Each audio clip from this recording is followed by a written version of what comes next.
බලන්න මේ අහිංසක සතා කොච්චර බඩගින්නේ ඉඳලා තියෙන්නේ.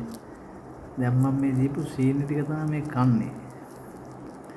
ළඟට ආව ඇඟට නැංගා මට හිතුණා බඩගින්නේද කියලා අනිවාර්යෙන්ම.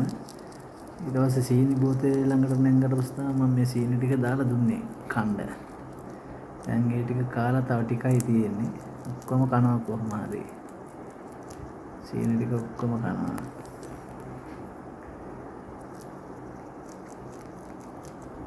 මේ හදන එකෙක් නෙමෙයි මේ කැලේ ඉන්න එකෙක්.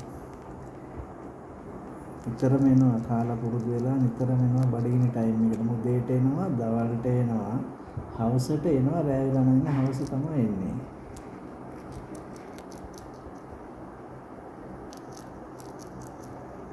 කොච්චර හීලයිද බලන්නකෝ.